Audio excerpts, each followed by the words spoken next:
ನೀವು ನೋಡ್ತಾ ಇದ್ದೀರಾ ಕರ್ನಾಟಕ ನ್ಯೂಸ್ ಪೀಟ್. ನಾನು ಡೈನಾ ಕೂರ್ಗ್. ಇವತ್ತಿನ ರಂಗ ಬೆಳಕು ವಿಶೇಷ ಸಂದರ್ಶನ ಕಾರ್ಯಕ್ರಮದಲ್ಲಿ ವಿಶೇಷ ಅತಿಥಿ ಇದ್ದಾರೆ. ಅವ್ರ ಬಗ್ಗೆ ನಾವು ತಿಳಿಸ್ತೀವಿ. ಅದಕ್ಕಿಂತ ಮುಂಚೆ ನಮ್ಮ ಕನ್ನಡ ಭಾಷೆ, ನೆಲ, ಜಲ ಎಲ್ಲವೂ ಉಸಿರಾಡ್ತಾ ಇರೋದು ಗ್ರಾಮೀಣ ಸಂಸ್ಕೃತಿಯಿಂದ ಅಂತ ಹೇಳಿದ್ರೆ ಖಂಡಿತವಾಗ್ಲೂ ತಪ್ಪಾಗೋದಿಲ್ಲ. ಕಲೆಗೆ ಬೆಲೆ ಕಟ್ಟೋದಕ್ಕೆ ಸಾಧ್ಯನೇ ಇಲ್ಲ. ಅದರ ಜೊತೆಗೆ ಕಲೆ ಯಾರ ಮನೆಯ ಸ್ವತ್ತೂ ಅಲ್ಲ, ಸಾಧನೆ ಯಾರ ಮನೆಯ ಆಸ್ತಿಯೂ ಅಲ್ಲ. ಅದೇ ಸಾಧನೆಯ ಹಾದಿಯಲ್ಲಿ ಸಾಕ್ತಾ ಇರುವಂತಹ ಖ್ಯಾತ ಬಯಲಾಟ ಕಲಾವಿದರಾಗಿರುವಂತಹ ಬಂಡ್ರಿ ಲಿಂಗಣ್ಣ ಅವರು ನಮ್ಮ ಜೊತೆ ಇದ್ದಾರೆ. ಅವ್ರನ್ನ ಮಾತಾಡಿಸ್ತಾ ಹೋಗೋಣ. ಅವರ ಸಾಧನೆಯ ಹಾದಿಯ ಉದ್ದೇಶ ಏನು, ಯಾವ ರೀತಿ ನಡೆದು ಬಂದರು ಎಲ್ಲವನ್ನ ಕೂಡ ಕಾರ್ಯಕ್ರಮದಲ್ಲಿ ತಿಳಿಸ್ತಾ ಹೋಗ್ತೀವಿ. ನಮಸ್ತೆ ಸರ್, ಕಾರ್ಯಕ್ರಮಕ್ಕೆ ಪ್ರೀತಿಯ ಸ್ವಾಗತ ನಿಮಗೆ. ನಮಸ್ತೆ, ವಂದನೆಗಳಮ್ಮ. ಮೊದಲನೇದಾಗಿ ಯಾರು ಬಂಡ್ರಿ ಸಿದ್ದಯ್ಯ, ಹೇಗೆ ಬಂತು ಹೆಸರು? ನಮಗೇನು ನೋಡ್ರಿ, ನಮ್ಮಪ್ಪ ಕುಮಾರಪ್ಪ ಅಂತ, ನಮ್ಮ ತಾಯಿ ಬಸಮ್ಮ.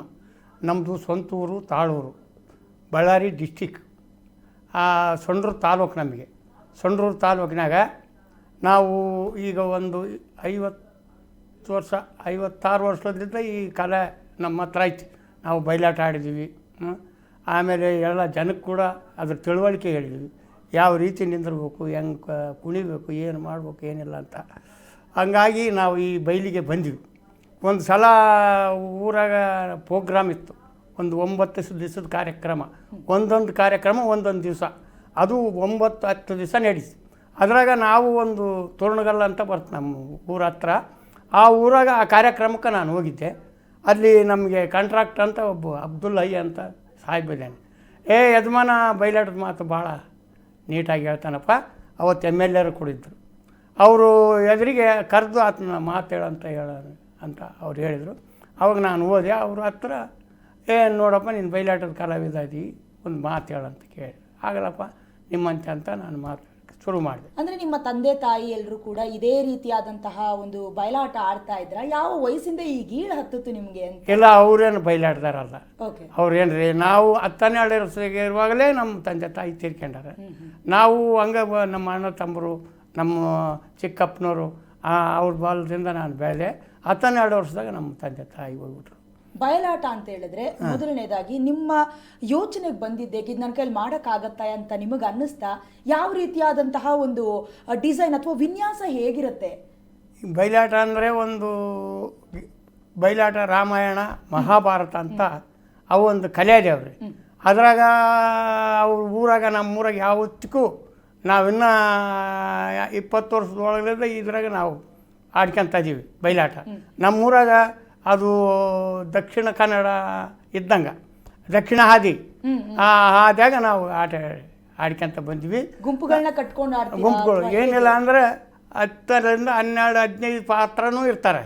ಅದ್ರಾಗ ಹೆಣ್ಣು ಪಾತ್ರ, ಕೆಲವು ಗಂಡು ಪಾತ್ರ, ಅವರೆಲ್ಲ ಸೇರೇ ನಾವು ಆವಾಗೆ ನಾವು ಹೆಣ್ಮಕ್ಳು ಕರೆಸಿ ಹೆಣ್ಣು ಪಾತ್ರ ಮಾಡಿಸ್ತಿದ್ರು. ಅವಾಗ ಅದು ಇಲ್ಲ, ನಾವು ಗಂಡು ಹುಡುಗರನ್ನ ಸಣ್ಣವ್ರನ್ನ ಬಯಲಾಟಕ್ಕೆ ಹೆಣ್ಮಗಳಾಗಿ ಮಾಡಿ ನಾವು ಬಯಲಾಟ ಆಡಿದ್ವಿ. ಒಪ್ಕೊಳ್ತಾರೆ ಎಲ್ಲರೂ? ನೀವು ಒಪ್ಕೊಳ್ಳೋದಕ್ಕೆ ಆ ವಯಸ್ಸಿಗೆ ತಯಾರಿದ್ರ? ಹೌದ್ರಿ, ತಯಾರಿದ್ವಿ. ಆ ರೀತಿ ನಡೀತು.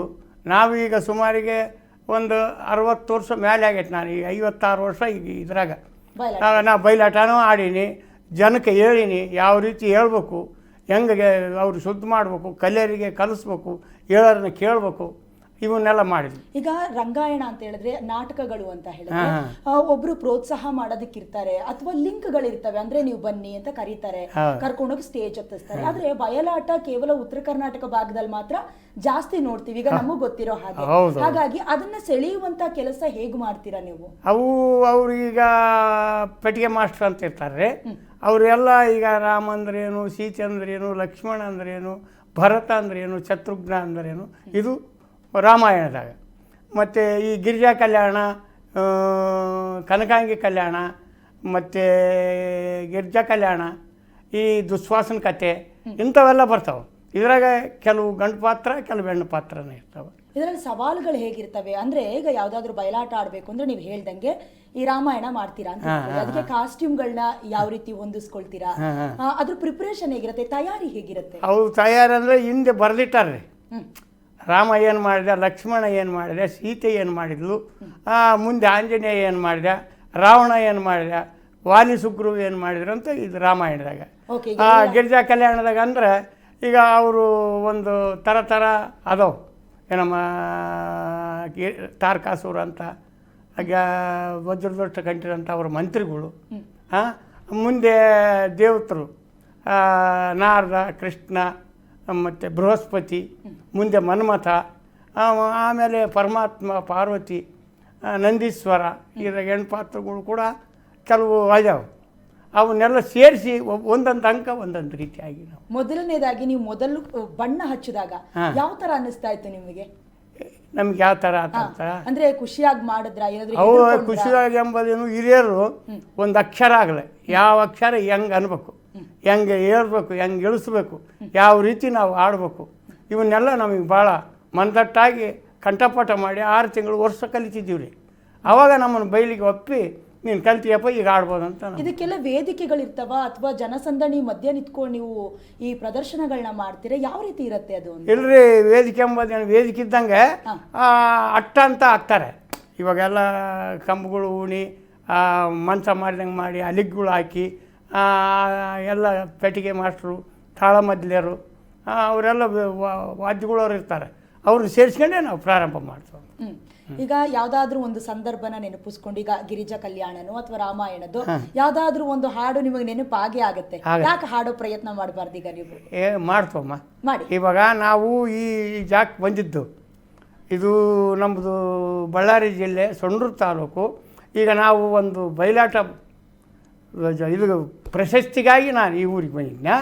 ಆ ಪ್ರಶಸ್ತಿ ಸಲುವಾಗಿ ನಮಗೆ ಮಿನಿಸ್ಟ್ರುಗಳು, ನಮ್ಮ ಸೊಂಡೂರು ತಾಲೂಕಿನಾಗ ಒಬ್ಬರು ಮಿನಿಸ್ಟ್ರ್ ಅಲ್ಯಾರ, ಸಂತೋಷ್ ಲಾಡ್ ಅಂತ, ಒಬ್ಬ MP ಇದ್ದಾನೆ ತುಕಾರಾಮ್ ಅಂತ, ಒಬ್ಬ MLA ಇದ್ದಾಳೆ ಆಯಮ್ಮ ಅನ್ನಪೂರ್ಣ ಅಂತ. ಇವರೆಲ್ಲ ಸೇರಿ ನಮ್ಮನ್ನು ಸೆಲೆಕ್ಟನ್ ಮಾಡ್ಯಾರೆ. ಯಾವ್ಯಾವ ಖಾತೆಗೆ ಏನೇನು ಅರ್ಜಿ ಕೊಡಬೇಕು, ಏನು ಹೇಳ್ಬೇಕಂತ ಎಲ್ಲ ಸುದ್ದಿ ಮಾಡಿ ಅದನ್ನು ತಿಳ್ಕೊಂಡು ನಾವು ಈಗ ಈ ಊರಿಗೆ ಬಂದ್ವಿ. ಇವ್ರು ನಿಮಗೆ ಪರಿಚಯ ಶಿವಪ್ಪ ಅಂತ, ಇವ್ರದ್ದು ಬೆಂಗಳೂರು. ಇವರು ನಾವು ದೇವಸ್ಥಾನಕ್ಕೆ ಹೋಗಿದ್ವಿ, ಅಲ್ಲಿ ಈ ವೆಂಕಟರಾಮ ದೇವಸ್ಥಾನ. ಅಲ್ಲಿಗೆ ಹೋದಾಗ ಇವರು ಅವ್ರ ಹೆಸರು ಏನಪ್ಪ, ಶ್ರೀಧರ್ ಅವರು. ಇವ್ರು ಹೇಳಿದ್ರು, ಇವರು ಬಯಲಾಟದ ಕಲಾವಿದರು, ಇವ್ರನ್ನ ನೀವು ಪರಿಚಯ ಮಾಡಿಸಿ ನಿಮ್ಮನ್ನು ಇಲ್ಲಿ. ಖಂಡಿತವಾಗ್ಲೂ ಯಾರು ಸಾಧನೆಯ ಹಾದಿಲಿರ್ತಾರೆ ಅವರನ್ನ ಗುರುತಿಸೋದು ಕರ್ನಾಟಕ ನ್ಯೂಸ್ ಪೀಟ್ನ ಉದ್ದೇಶ, ಆಶಯ ಎರಡೂ ಕೂಡ ಹೌದು. ಈಗ ನೀವು ಮಾಡಿರುವಂತ ನೆಚ್ಚಿನ ಪಾತ್ರ ಯಾವುದು? ಈ ಗಿರಿಜಾ ಕಲ್ಯಾಣದಾಗ ಮನ್ಮಥ ಅಂತ ಮಾಡಿದ್ವಿ. ನೀವು ಹಾಗಾದ್ರೂ ಒಂದು ಡೈಲಾಗ್ ನಮಗೋಸ್ಕರ ಹೇಳಲೇಬೇಕು. ಹೇಳ್ಬೇಕಮ್ಮ? ಹೇಳ್ಬೋದಾ? ಹೇಳಿ ಖಂಡಿತ.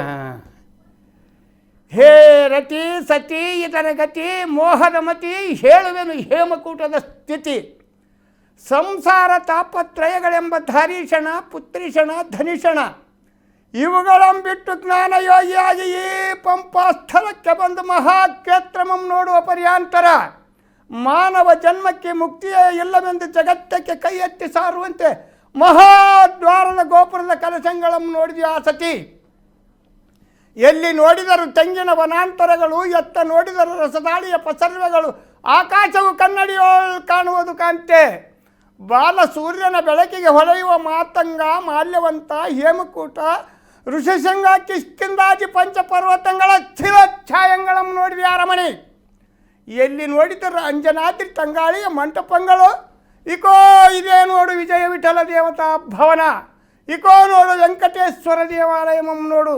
ಹೇ ಕಾಂತೆ, ಹಿಂದಕ್ಕೆ ಶ್ರೀರಾಮಚಂದ್ರನು ಸೀತಾದೇವಿಯನ್ನು ರಾವಣನಿಗೆ ಹೋಗಲಾಡಿ ಪಂಪಾಪತಿಯಂ ಪೂಜೆ ಮಾಡಿ ಚಾತುರ್ಮಾಸಕ್ಕೆ ಕುಳಿತ ಪ್ರಸನ್ನ ವಿರೂಪಾಕ್ಷೇಶ್ವರನ ಮುಂದೆ ಶಿವಮಾಲ್ಯವಂತ ರಘುನಾಥನಂ ನೋಡು. ಈಕೋ ಯುಗ ಯುಗಾಂತರ ಶಿವನೊಡನೆ ತಪಸ್ಸಿಗೆ ಕುಳಿತಿರುವ ಮಹಾಪುಣ್ಯ ಪರ್ವತಗಳಂತೆ ಕಾಣುವ ಯತಿಗಳ ಸಮುದಾಯದಿಂದ ಋಷಿಗಳ ಶೃಂಗಾರಮಂ ನೋಡಿದ ಅರಮಣಿ, ಎಲ್ಲಿ ನೋಡಿದರು ಅಂಜನಾದ್ರಿ ತಂಗಾಳಿಯ ಮಂಟಪಗಳು, ಇಕೋ ಇದೇ ನೋಡು ವಿಜಯ ವಿಠಲ ದೇವತಾ ಭವನ, ಇಕೋ ನೋಡು ವೆಂಕಟೇಶ್ವರ ದೇವಾಲಯಮಂ ನೋಡು. ಹೇ ಕಾಂತೆ, ಹಿಂದಕ್ಕೆ ಶ್ರೀರಾಮಚಂದ್ರನು ಸೀತಾದೇವಿಯನ್ನು ರಾವಣನಿಗೆ ಹೋಗಲಾಡಿ ಪಂಪಾಪತಿಯಂ ಪೂಜೆ ಮಾಡಿ ಚಾತುರ್ಮಾಸಕ್ಕೆ ಕುಳಿತ ಪ್ರಸನ್ನ ವಿರೂಪಾಕ್ಷೇಶ್ವರನ ಮುಂದೆ ಶಿವಮಾಲ್ಯವಂತ ರಘುನಾಥನಂ ನೋಡು. ಇಕೋ ಯುಗ ಯುಗಾಂತರ ಶಿವನೊಡನೆ ತಪಸ್ಸಿಗೆ ಕುಳಿತಿರುವ ಮಹಾಪುಣ್ಯ ಪರ್ವತಗಳಂತೆ ಕಾಣುವ ಯತಿಗಳ ಸಮುದಾಯದಿಂದ ಋಷಿಗಳ ಶೃಂಗಾರಮಂ ನೋಡಿದ ಅರಮಣಿ, ಎಲ್ಲಿ ನೋಡಿದರ ಅಂಜನಾದ್ರಿ ತಂಗಾಳಿಯ ಮಂಟಪಗಳು. ಹೇ ಕಾಂತೆ, ಹಿಂದಕ್ಕೆ ಶ್ರೀರಾಮಚಂದ್ರನು ಸೀತಾದೇವಿಯನ್ನು ರಾವಣನಿಗೆ ಹೋಗಲಾಡಿ ಪಂಪಾಪತಿಯನ್ನು ಪೂಜೆ ಮಾಡಿ ಚಾತುರ್ಮಾಸಕ್ಕೆ ಕುಳಿತ ಪ್ರಸನ್ನ ವಿರೂಪಾಕ್ಷೇಶ್ವರನ ಮುಂದೆಸವ ಮಾಲ್ಯವಂತ ರಘುನಾಥನಂ ನೋಡು. ಈಕೋ ಯುಗ ಯುಗಾಂತರ ಶಿವನೊಡನೆ ತಪಸ್ಸಿಗೆ ಕುಳಿತಿರುವ ಮಹಾಪುಣ್ಯ ಪರ್ವತಗಳಂತೆ ಕಾಣುವ ಯತಿಗಳ ಸಮುದಾಯದಿಂದ ಒಪ್ಪುವ ಋಷಿಗಳ ಶೃಂಗಾರಮಂ ನೋಡಿದ ರಮಣಿ. ಹಿಂದಕ್ಕೆ ವಾಲಿಗೆ ನಿರ್ಬಂಧವಾದ ವೀರಭದ್ರಾಸನವಾದ ಮಾತಂಗ ಪರ್ವತ ಶಿಖರಾಗ್ರದೊಳು ಹೊಳೆಯುವ ರಮ್ಯತರ ಹೇಮಮಣಿಗಣಾಲಂಕೃತ ರತ್ನದ ಕಾಂತಿಯನ್ನು ನಿರೀಕ್ಷಿಸು. ಈ ಪುಣ್ಯ ನಮ್ಮಗಲ್ಲದೆ ಆ ಕೃಷ್ಣ ರುಕ್ಮಿಣಿಯರಿಗುಂಟೆ. ಇಕೋ ಈ ಸ್ಥಳದಲ್ಲಿ ರಮ್ಯತರ ಪುಣ್ಯಪ್ರದವಾದ ತೀರ್ಥದ ಮಹಿಮೆಯಂ ಒಂದೊಂದು ನೋಡುತ್ತಾವ. ಈ ಮಾತಂಗದೊಳಗೆ ಮುಪ್ಪಿನ ಮುದುಕರು ಹೋಗಿ ಶಿವೋಂ ಹರವೋಂ ಎಂದು ಸ್ನಾನಮಂ ಗೈದರೆ 16 ವರ್ಷ ವಯಸ್ಸು ತಿರುಗಿ ದೇಹ ಬಂಗಾರದಂತೆ ಹೊಳೆಯುತ್ತದೆ ಕಾಮಿನಿ. ಈ ತೀರ್ಥವೇ ಋಣಯುಕ್ತವೆಂಬುದು ನೋಡು. ಅಧಿಕ ಪಾಪಂಗಳಂ ಸುಟ್ಟು ಭಸ್ಮ ಮಾಡುವ ಸೂರ್ಯನಾರಾಯಣ ತೀರ್ಥವಂ ನೋಡು. ದುರ್ಗಿತೀರ್ಥ, ಭಾಗೀರಥಿ ತೀರ್ಥ, ನಾಗತೀರ್ಥ, ಚಕ್ರತೀರ್ಥ, ಶಿವಲಿಂಗ ತೀರ್ಥ, ನಾರದರ ತೀರ್ಥ, ಸೀತಾ ಸರೋವರ, ಲಕ್ಷ್ಮಣ ತೀರ್ಥ, ಭೀಮತೀರ್ಥ, ವಶಿಷ್ಠ ತೀರ್ಥ, ಜಮದಗ್ನಿ ತೀರ್ಥ. ಈ ತೀರ್ಥಗಳ ಮೇಲ್ಭಾಗದಲ್ಲಿ ಕೃಷ್ಣಾಪುರವೆಂಬ ದ್ವಾರಕಾವತಿಗೆ ಕೋಟಿಗೆ ಅಧಿಕವಾದ ದೇವಸ್ಥಾನಮಂ ನೋಡು ರಮಣಿ. ಉಗ್ರ ನರಸಿಂಹನಂ ಕಂಡೆಯ ದೊಡ್ಡ ಶಿವಲಿಂಗಮಂ ನೋಡು. ಹೇಮಕೂಟೇಶ್ವರನಂ ನೋಡಿ ನಿರೀಕ್ಷಿಸು ಕೈಮುಗಿ. ಬಾ ಕಾಮಿನಿ, ಬಾಣತೀರ್ಥಮಂ ನೋಡಿದೆಯಾ? ಈಕೋ ಶಿವನ ಕುಮಾರ ಗಣನಾಥನಂ ನೋಡು. ಉದ್ದಾನ ವೀರಭದ್ರನಂ ನಿರೀಕ್ಷಿಸು. ಎತ್ತ ನೋಡಿದರು ಚಿತ್ತರದ ತಿಳಿಗೊಳಲ್ಲ ಕಾಲುವೆಯ ತುಂಗ ಸುಲಲಿತ ರಂಗ ಥಳಥಳಾಯಮಾನ ಮುಕ್ತಮಾನದಂತೊಪ್ಪುವ. ಜಲವಿಲೋಲ ತುಂತುರು ಹನಿಗಳಿಂದ ತುಂಗತರಂಗಿಣಿ ತೀರದೋಳು ಒಪ್ಪುವ. ಅಕೋ ನೋಡು ವಶಿಷ್ಠಾಶ್ರಮ, ಇಕೋ ನೋಡು ಕಶ್ಯಪಾಶ್ರಮ, ಅಕೋ ನೋಡು ವಿದ್ಯಾರಣ್ಯರ ಸಿಂಹಾಸನ, ಇಕೋ ನೋಡು ಎಡಬಲದ ಫಲಪೂಜಾ ಮಂಟಪಗಳು. ಎಲ್ಲಿ ನೋಡಿದರೂ ಬಿಲ್ವ ವೃಕ್ಷಾಧ್ಯಕಿಳ ನಾನಾ ವೃಕ್ಷದ ಕಮಲಹಿತ ಸರೋವರಾದಿಗಳು. ಎತ್ತ ನೋಡಿದರೂ ಬಾಲ ಮುನಿ ಒಟುಗಳ ಸಮುದಾಯ, ಎತ್ತ ನೋಡಿದರೂ ಕಚೇರಿ ಜನವಿಹಾರ. ಎಲ್ಲಿ ನೋಡಿದರೂ ಶಿವ ಓಂ ಹರ ಓಂ ಎಂಬ ಘಂಟಾರವದ ಶಬ್ದವಲ್ಲೇ ಕಾಮಿನಿ. ಏನು ಪುಣ್ಯ ಸ್ಥಳವು ನೋಡಿದೆವು. ಇದೇ ಮಾತಂಗದ ಕೆಳಗಿನ ಬಚಾರದ ಎದುರು ಬಾಗಿಲಿಗೆ ಬಂದೆವು. ವಜ್ರ ವೈಢೂರ್ಯ ಕೆತ್ತಿಸಿ ಬಂಗಾರ ಬೆಳ್ಳಿಗಳಿಂದ ಕಟ್ಟಿಸಿದ ಪ್ರಕಾಶ ಗೋಪುರದ ವಿಸ್ತಾರ. ಬಳಿರೇ ಪಂಪಾಪತಿ, ನಿನ್ನ ಸಮಾನ ಭಾಗ್ಯವಂತರಾರಿರುವರು. ಈ ಬಂಗಾರದ ನಂದಿ ಧ್ವಜ ಸ್ತಂಭತಾಚೆಯ ಭಾಗಕ್ಕೆ ಜನಸಂದಣಿಯೋಳ ಸಾಲ್ ಮಾಣಿಕ್ಯದ ಕಾಂತಿಯಂತೆ ಸಾಲ್ ದಿವಿಗೆಗಳು ಹೊಳೆಯುವವು. ಅಹಹಹಹಹ, ಮೇರು ಪರ್ವತ ಮಂದಾರ ಪರ್ವತಗಳಂತೆ ಮಹಾರಥೋತ್ಸವಗಳನ್ನು ನೋಡಿದೆಯಾ ಕಾಂತೆ? ಅಬಬಬಬಬಬಬ, ಇಲ್ಲೇ ನೋಡು ಕಾಂತೆ, ಘಾತವಾಗುತ್ತಿದ್ದೀವಿ.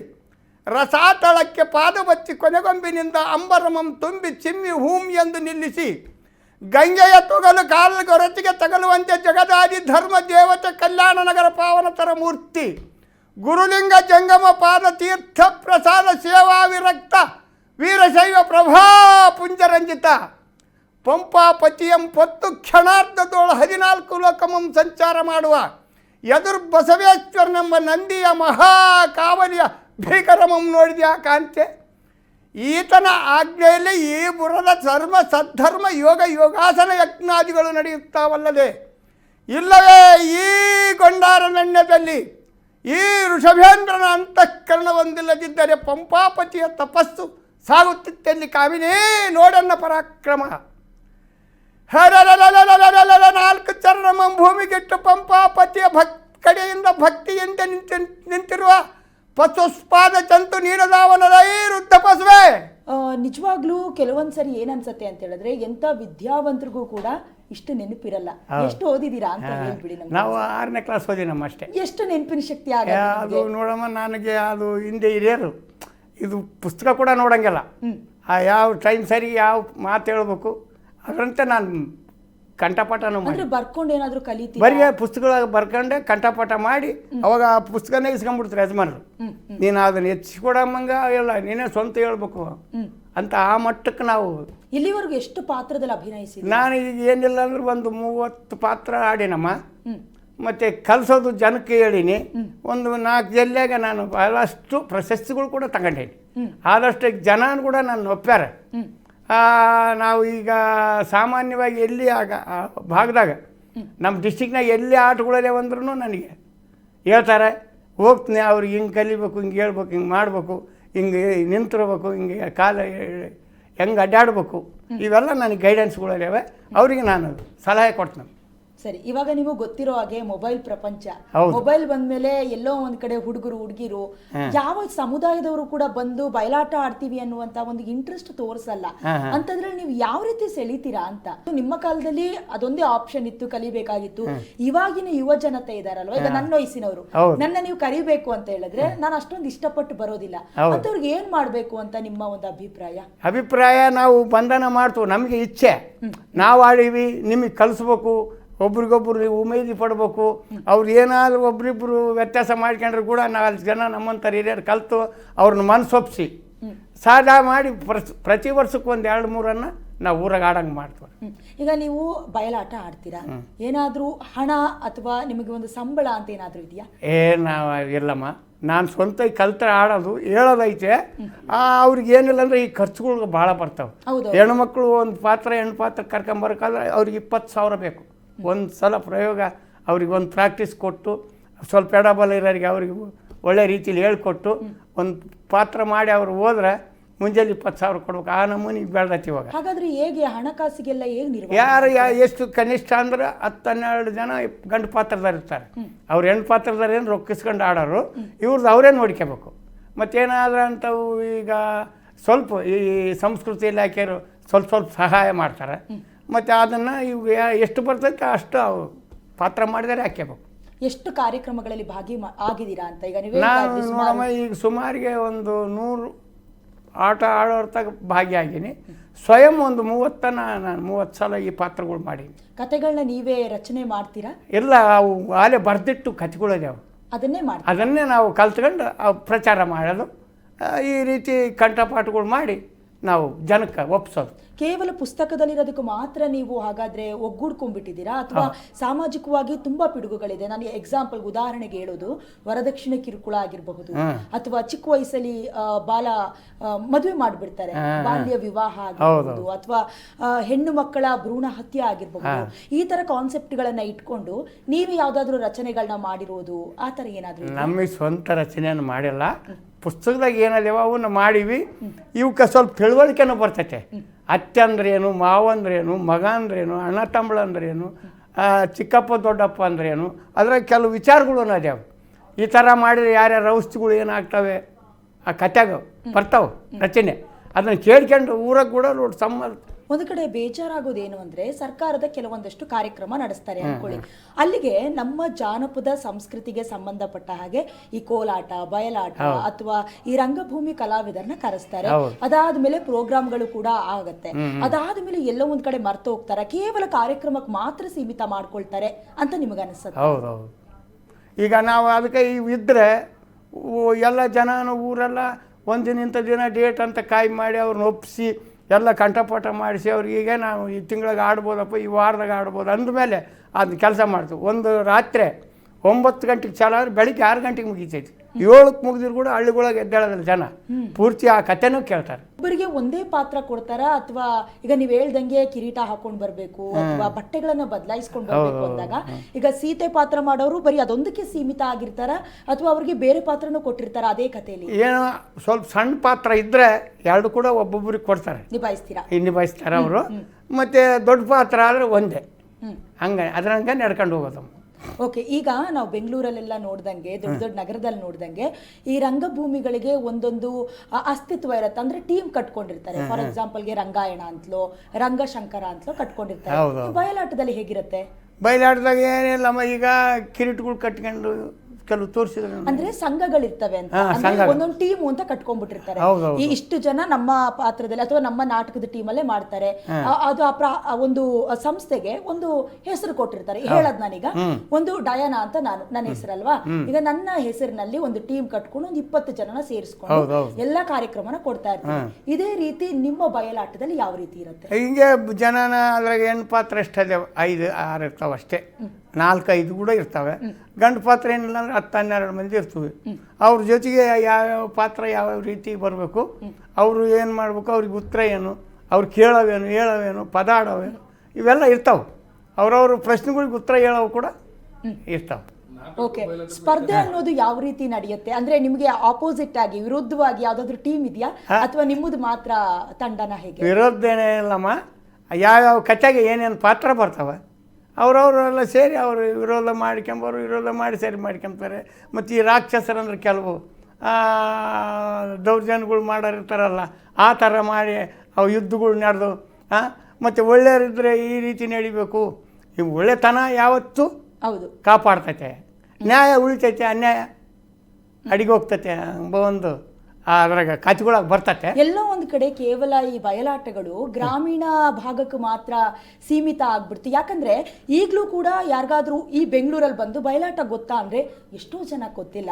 ಹಾಗಾಗಿ ಈ ಜಾಗೃತಿ ಮೂಡೋ ಕೆಲಸ ಸರ್ಕಾರದ ವತಿಯಿಂದ ಆಗ್ತಾ ಇದೆ ಅಂತ ನಿಮಗೆ ಅನ್ಸುತ್ತಾ? ಹೌದೌದು, ಸರ್ಕಾರದ ವತಿಯಿಂದ ಮತ್ತು ಈಗ ಅವರು ಈ ಸಂಸ್ಕೃತಿ ಇಲಾಖೆಯರು ಆದಷ್ಟು ಈಗ ಒಂದು 25-30 ಸಾವಿರ ಕೊಡ್ತಾವೆ. ಅವೇನು ಸಾಲದ ಆಗಕ್ಕಲ್ಲ.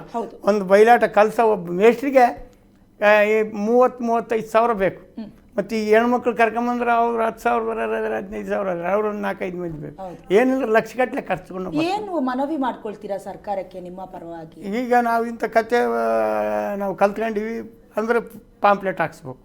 ಪಾಂಪ್ಲೆಟ್ ಹಾಕ್ಸಿ ಅವ್ರಿಗೆ ಕೊಟ್ಟರೆ ಅವ್ರ ಕೈಲಾದ ಸಹಾಯ ಅವ್ರು ಮಾಡ್ತಾರೆ. ಇವತ್ತು ನಮ್ಮ ಕಾರ್ಯಕ್ರಮದ ಮುಖ್ಯ ಉದ್ದೇಶ ಏನು ಅಂತ ಹೇಳಿದ್ರೆ, ನಿಮ್ಮನ್ನು ಬಳ್ಳಾರಿಯಿಂದ ಇಲ್ಲಿ ಕರೆಸಿರೋದು ಏನಕ್ಕೆ ಅಂತ ಹೇಳಿದ್ರೆ, ನಿಮ್ಮ 56 ವರ್ಷಗಳ ಕಲೆಗೆ, ನಿಮ್ಮ ಒಂದು ಸಾಧನೆಯ ಹಾದಿಗೆ, ನಿಮ್ಮ ಒಂದು ಸ್ಟ್ರಗಲ್ ಏನಿದೆ ಅದನ್ನ ಗುರುತು ಮಾಡಬೇಕು. ಜೊತೆಗೆ ಕರ್ನಾಟಕ ರಾಜ್ಯೋತ್ಸವ ಪ್ರಶಸ್ತಿ ಏನಿದೆ ಅದು ನಿಮಗೆ ಸಿಗಬೇಕು ಅನ್ನುವಂತ ಉದ್ದೇಶ ನಮ್ಮದು. ಈಗ ನಿಮ್ಮ ಪರವಾಗಿ ಸರ್ಕಾರಕ್ಕೆ ಏನ್ ಮನವಿ ಮಾಡ್ಕೊಳ್ತೀರಾ? ನಾವೇನು ಮನವಿ ಮಾಡಿಕೊಡ್ತೀವಿ, ನಾವು ಈ ರೀತಿ ಪಾತ್ರಗಳು ಮಾಡೀವಿ, ನಾವು ಸ್ವಂತನೂ ಆಡೀವಿ. ಈಗ ಎಲ್ಲನ ಆಡೋರಿಗೆ ನಾವು ಹೋಗಿ ಸಹಾಯ ಮಾಡೀವಿ. ಈ ರೀತಿ ಕಲಿಬೇಕು, ಈ ರೀತಿ ಮಾತಾಡ್ಬೇಕು, ಈ ರೀತಿ ಪದ ಆಡಬೇಕು, ಎಲ್ಲವೂ ಜನ ಒಪ್ಪಬೇಕು. ಆ ಕೆಲಸ ಮಾಡಂತ ನಾವು ಇಲ್ಲಿ ತನಕ ಅದನ್ನು ಮಾಡ್ಕೊಂಬಂದೀವಿ. ಅದ್ರಾಗ ಒಪ್ಪಿ ಇದ್ರಾಗ ಈ ಸೆಲೆಕ್ಷನ್ ಮಾಡೋರು ಏನಾಗಿರಲ್ಲ, ಅವ್ರಿಗೆ ಒಪ್ಪೋ ರೀತಿ ಮಾಡ್ರಂತ ನಾವು ನಿಮ್ಮ ಖಂಡಿತ. ಏನಂತ ಹೇಳಿದ್ರೆ, ಈ ಪ್ರಶಸ್ತಿ ಅನ್ನೋದು ಕೇವಲ ಹಿರಿಮೆ ಗರಿಮೆ ಮಾತ್ರ ಅಲ್ಲ, ನಿಮ್ಮನ್ನ ನಂಬ್ಕೊಂಡು ಅಥವಾ ನಿಮ್ಮ ಕಲೆಯನ್ನ ನಂಬ್ಕೊಂಡಿರುವಂತಹ ಸಾವಿರಾರು ಜನರಿಗೆ ಅದೊಂದು ಮಾದರಿ. ನೀವೇನಂತೀರಾ? ಅದೇ ನಾವು ಹೇಳೋದಮ್ಮ. ಇವಾಗ ಅವ್ರು ಒಪ್ಪಿ ಇವಾಗ ಎಲ್ಲರಿಗೆ ಎಲ್ಲ ರೀತಿ ಪ್ರಶಸ್ತಿ ಸಿಗೋದಲ್ಲ. ನಾವು ಈಗ 75 ಅಂತಾರೆ, 200 ಜನ ಅದೀವಿ. ಹೌದು, ಅವರು ಅದ್ರಾಗ ಸೆಲೆಕ್ಷನ್ ಮಾಡ್ತಾರೆ. ಯಾರು ಯಾವ ರೀತಿ ಮಾತಾಡ್ತಾರೆ, ಯಾವ ರೀತಿ ಇವರು ಒಪ್ಸ್ಯಾರೆ, ಜನ ಮೆಚ್ಚಿರ್ಬೇಕು. ಅದನ್ನೆಲ್ಲ ಆಲೋಚನೆ ಮಾಡಿ ಅವ್ರನ್ನ ಸೆಲೆಕ್ಟ್ ಮಾಡ್ತಾರೆ. ಈಗಾಗಲೇ ನೀವು ಎಲ್ಲ ದಾಖಲಾತಿಗಳನ್ನು ಕೂಡ ಎಲ್ಲ ದಾಖಲಾತಿ ಕೊಟ್ಟು ನಮಗೆ ನಮ್ಮ ಸೊಂಡ್ರು MP ಮತ್ತು ಒಬ್ಬ ಮಿನಿಸ್ಟ್ರ್ ಇದ್ದಾರೆ, ಅವರು ಕಲ್ಗಟ್ಟಿಗೆ ಅವರು ಮಿನಿಸ್ಟ್ರು ಸಂತೋಷ್ ಲಾಡ್ ಅಂತ, ಇವರು ತುಕಾರಾಮ್ ಅಂತ, ಅವ್ರ ಹೆಣ್ಮಕ್ಳು ಒಬ್ಬ MLA ಇದ್ದಾಳೆ, ಆಯಮ್ಮ ಎಲ್ಲರೂ ನಮಗೆ ಸಹಾಯ ಮಾಡ್ಯಾರೆ. ಇಲ್ಲಿ ರಾಮಲಿಂಗಾರೆಡ್ಡಿ ಅಂತ ಮಿನಿಸ್ಟ್ರು, ಅವರು ಲೆಟ್ರ್ ಕೊಟ್ಟಾರೆ. ಅಲ್ಲಿದ್ದ ತಂಗಡಿಗೆ ಅಂತ ಅವರು ಕೂಡ ನಮಗೆ ಲೆಟ್ರ್ ಕೊಟ್ಟಾರೆ. ಇಲ್ಲಿ ಸಾರಿಗೆ ಮಂತ್ರಿ ಇದ್ದಾರಲ್ರಿ ರಾಮಲಿಂಗಾರೆಡ್ಡಿ, ಅವರು ನಮ್ಗೆ ಹೆಲ್ಪ್ ಮಾಡ್ಯಾರ. ಅವರೆಲ್ಲ ಲೆಟ್ರುಗಳು ನಾವು ಈಗೆಲ್ಲ ಖಾತೆಗಳಿಗೆ ಒಪ್ಪಿಸಿ ಎಲ್ಲ ನಾವು ಕೊಡೋವೇನು ಅರ್ಜಿ ಇದೇವೋ ಎಲ್ಲ ಕೊಟ್ಟಿವಿ. ಮತ್ತು ನಮಗೆ ಒಂದು ಮಾತು ಕೂಡ ಹೇಳ್ಯಾರ, ರಾಮಲಿಂಗಾರೆಡ್ಡಿ ಮೇನ್ ಅಂತ ಇದಕ್ಕೆ. ಆಮೇಲೆ ಚೀಫ್ ಮಿನಿಸ್ಟ್ರು ಕೂಡ ಅದಾರೆ. ಇದು ನೋಡಮ್ಮ, ಕಲೆ ಅಂದ್ರೆ ಅವ್ರವ್ರ ಉಮೇದಿ ಅವ್ರಿಗೆ ಬರ್ತೈತೆ. ನಾವು ಸಂಘ ಮಾಡ್ಕೊಂಡಿರ್ತೀವಿ, ಕಡೆಗೆ 10 12 13 ಗಂಡು ಪಾತ್ರ ಇರ್ತವೆ, 4 ಹೆಣ್ಣು ಪಾತ್ರ ಇರ್ತವೆ. ಸಂಘ ಈ ಕರ್ನಾಟಕ ವೀರಭದ್ರೇಶ್ವರ ಕಲಾ ಸಂಘ, ನಾಟ್ಯ ಸಂಘ, ಬಯಲಾಟದ ಸಂಘ. ಇದಕ್ಕೊಂದು ಕೆಲವು ಏನು ದೇವರು ಇಷ್ಟ ಇದೆ ಅಂತಾನೆ ಊರಾಗ ಈ ದೇವ್ರದೇ ಮೇನ್ ಜಾಗ ಅಂದ್ರೆ ಆ ದೇವ್ರ ಹೆಸರುಗಳ ಮೇಲೆ ಆಂಜನೇಯ ಕೃಪಾ ಪೋಷಿತ ಅಂತ ಮಾಡ್ತಾರೆ, ಈಶ್ವರ ದೇವ್ರ ಕೃಪಾ ಪೋಷಿತ ಅಂತ ಮಾಡ್ತಾರೆ, ಮಾರಿಯಮ್ಮ ದೇವಿ ಅಂತ ಹೇಳ್ತಾರೆ. ಮತ್ತು ನಾವು ವೀರಭದ್ರೇಶ್ವರ ಕಲಾ ಸಂಘ ಅಂತ ಈ ಹೆಸರಿನ ಮೇಲೆ ನಾವು ನಾಟಕ ಮಾಡ್ತೀವಿ. ಹಣಕಾಸಿಂದು ಯಾರು ಏನು ಕೊಡಂಗಿಲ್ಲ ನೋಡಮ್ಮ. ಈಗ ಒಂದು ವಿಶ್ವಾಸಕ್ಕೆ ಇವರು ಉತ್ತಮಸ್ಥರು, ಈಗ ಶಿವಪ್ಪ ಬಂದು ಆತಗೆ ಸನ್ಮಾನ ಮಾಡೋದೈತೆ. ನಾವು ಕರೆದು ಅವರಿಗೆ ಒಂದು ಹೂನ್ಯಾರ ಒಂದು ಶಲ್ಯವ ಹಾಕಿದ್ರೆ ಅವ್ರ ಮನಸ್ಫೂರ್ತಿ ಏನು ಕೊಡ್ತಾರೆ ಅಂಥವು ಕೂಡ ಕೆಲವು ನಮಗೆ ಸಹಾಯ. ಸರ್ಕಾರಕ್ಕೆ ನಿಮ್ಮ ಕೊನೆಯ ಮನವಿ ಮಾಡ್ಕೊಂಬಿಡಿ. ಸರ್ಕಾರದವರು ಇತ್ತೀಚೆಗೆ ನಾವು ಯಾವ ಸರ್ಕಾರದ ಹಣ ಇವತ್ತಿನ ತನಕ ನಾವು ತಗೊಂಡಿಲ್ಲ. ನಾವು ಏನಮ್ಮ, ನಾವು ಸ್ವಯಂ ಖರ್ಚಲ್ಲಿ ನಾವು ನಮ್ಮ ಕೆಲಸ ಮಾಡಿ. ಯಾವ ರೀತಿ ಈಗ ಮನವಿಯನ್ನ ಬರೆದಿದ್ದೀರಾ, ಅಂದ್ರೆ ಯಾವ ರೀತಿ ಪತ್ರ ಬರೆದಿದ್ದೀರಾ, ನಿಮಗೆ ನಂಬಿಕೆ ಇದೆಯಾ ಕೊಡೋದಾದ್ರೆ? ನಿಮಗೆ ಸಿಗತ್ತೆ ಪ್ರಶಸ್ತಿ ಅಂತ ಅನ್ಸತ್ತಾ? ನಿಮಗೆ ಪ್ರಶಸ್ತಿ ಸಿಕ್ಕಿದ್ರೆ ನಿಮ್ಮ ಸಂಘದವ್ರು ಎಷ್ಟು ಖುಷಿ ಪಡ್ತಾರೆ? ಕೊನೆಯದಾಗಿ ನಮ್ಮ ವೀಕ್ಷಕರಿಗೆ ಹೇಳ್ಬಿಡಿ. ಈಗ ನೋಡ್ರಿ, ಇವಾಗ ಊರಿಗೆ ಅದು ಡಿಸ್ಟಿಕ್ಕಿಗೆ ತಾಲೂಕಿಗೊಬ್ರಿಗೆ ಕೂಡ ಕೊಡೋದಾಗಲ್ಲಮ್ಮ. ಈಗ ನಾ ಹೇಳ್ತನಲ್ಲ, 70 ಪ್ರಶಸ್ತಿ ಇದ್ರೆ 200 ಜನ ಮೇಲೆ ಇದ್ದಾರೆ. ಆಗ ಈಗ ಅವ್ರನ್ನ ಒಂದೊಂದು ಥರ ಎಣಿಸ್ಕೊಂತ ಬಂದು ಈ ಅಷ್ಟು 70 ಜನನೂ ಉಳಿಸ್ತಾರಂತೆ ಅವ್ರು ಹೇಳ್ತೀಗ ನಮಗೆ 70 ಜನದಾಗ ನಾವು ಆರಿಸಿ ಬರ್ಬೇಕಾ, ಡಿವೈಡ್ ಮಾಡಿ ಆವಾಗ ಅವು ಸೆಲೆಕ್ಟ್ ಮಾಡಿದ್ಮೇಲೆ ಅವು ನಮಗೆ ಕಳಿಸ್ತಾರಂತೆ. ನಮ್ಮ ನಂಬರ್ ತಗೊಂಡಾರ ಅವ್ರು ನೀನು ಸೆಲೆಕ್ಟ್ ಆಗಿಯಪ್ಪ ಬಾ ಅಂದಾಗ ಬಂದು ಅವ್ರು ಕೊಟ್ಟ ಪ್ರಶಸ್ತಿ ನಾವು. ಧನ್ಯವಾದಗಳು ಇಷ್ಟೊತ್ತು ನಮ್ಮ ಜೊತೆ ಕಾರ್ಯಕ್ರಮದಲ್ಲಿ ಭಾಗಿಯಾಗಿದ್ದಕ್ಕೆ.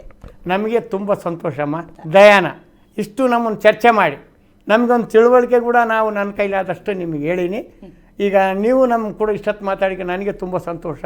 ನಿಮಗೆ ದೇವರ ಆಯುಷ್ಯ ಆರೋಗ್ಯ ಒಳ್ಳೆ ರೀತಿಲಿ ಇರಲ್ಲ ಅಂತ ಹೇಳಿ ನಾನು 2 ಮಾತು ಚೆನ್ನಾಗಿ ಬೇಡಿ. ಎಸ್ ವೀಕ್ಷಕರೇ, ಇಷ್ಟೊತ್ತು ಬಂಡ್ರಿ ಲಿಂಗಪ್ಪ ಅವರ ಜೀವನ ಚರಿತ್ರೆ ಹೇಗಿತ್ತು ಅಥವಾ ಅವರು ನಡೆದು ಬಂದಂತಹ ದಾರಿ ನಿಜಕ್ಕೂ ಕೂಡ ಕಲ್ಲು ಮುಳ್ಳಿನ ದಾರಿಯೇ ಆಗಿತ್ತು. ಆದರೆ ಇವತ್ತು ಕರ್ನಾಟಕ ನ್ಯೂಸ್ ಬೀಟ್ನ ವತಿಯಿಂದ ನಾವು ಕೇಳ್ಕೊಳ್ತಾ ಇರೋದು ಒಂದೇ, ಸಾಧನೆಗೆ ಬೆಲೆ ಕೊಡಬೇಕು, ಜೊತೆಗೆ ಸಾಧಿಸಿದವರನ್ನ ಗುರುತಿಸಬೇಕು. ಇದಕ್ಕೆ ಸಂಬಂಧಪಟ್ಟಂತೆ ರಾಜ್ಯ ಸರ್ಕಾರವೂ ಕೂಡ ಅವರಿಗೆ ಪ್ರಶಸ್ತಿ ಪ್ರದಾನ ಮಾಡಬೇಕು ಅನ್ನೋದೇ ನಮ್ಮ ಆಶಯವೂ ಕೂಡ. ಇದೇ ರೀತಿಯಾದಂತಹ ವಿಚಾರಗಳಿಗಾಗಿ ನೋಡ್ತಾ ಇರಿ ಕರ್ನಾಟಕ ನ್ಯೂಸ್ ಬೀಟ್. ನ್ಯಾಯ ನಮ್ಮೊಂದಿಗೆ, ನಾವು ನಿಮ್ಮ